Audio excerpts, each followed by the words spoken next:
আমার ছেলে এখন শুয়ে পড়েছে, মশারি খাঁটায় নেই, আমাকে বলেছে মশারি খাঁটিয়ে দিতে, আমিও দেবো না, ওকে মশা কামড়া।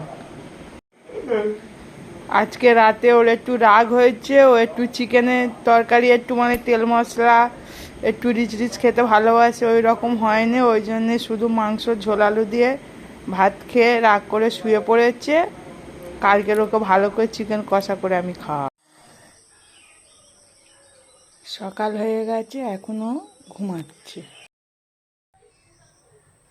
আজকে সকাল সকাল উঠেছি, উঠে সব বাসি কাজ সেরে স্নান হয়ে গেছে, ঠাকুরতলা ধোয়া হয়ে গেছে, ঠাকুরের বাসন মাজা হয়ে গেছে, এবার পুজো করব।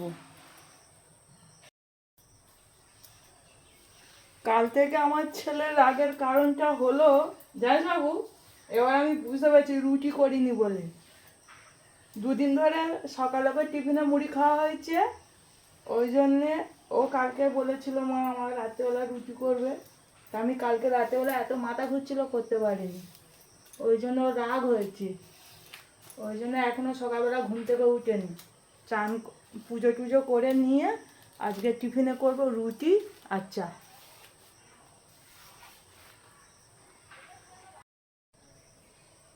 এখনও শুয়ে আছে, উঠেনি।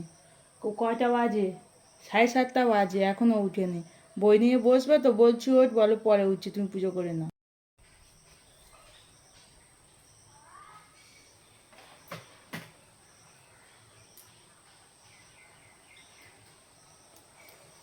এবার পুজো করতে বসবো। এই ঠাকুরের ফুল তোলা হয়ে গেছে, বাসন মাজা হয়ে গেছে, এবার ঠাকুরগুলো সাজিয়ে গুছিয়ে রাখবো, কারণ 4 দিন অমাবাস্যা চলছিল, ঠাকুর ঢাকা দেওয়া ছিল। আর ছেলে কালকের কদিন পুজো করছিল, ছেলে খুলে দিয়েছে ঠাকুরের মুখ টুকগুলো। এবার আজকে সব ঠাকুরকে স্নান করিয়ে আর সব বসিয়ে ঠাকুরকে এবার খেতে দেবো। আমার পুজো করা হয়ে গেছে।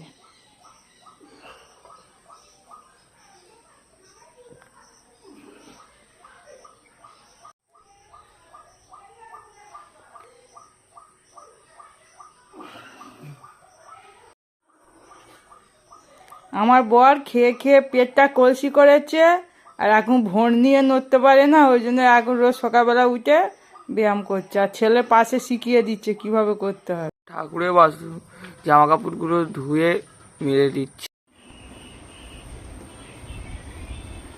আকাশ, টিফিনে কি খাচ্ছিস? ডিম টোস্ট। ও কালকে রুটি খাসনি বলে ওই জন্য সকালে আজ ডিম টোস্ট? হ্যাঁ। তাহলে রুটি করবো না? ভালোই তো আছো। কিরম হয়েছে খেতে? হেভি।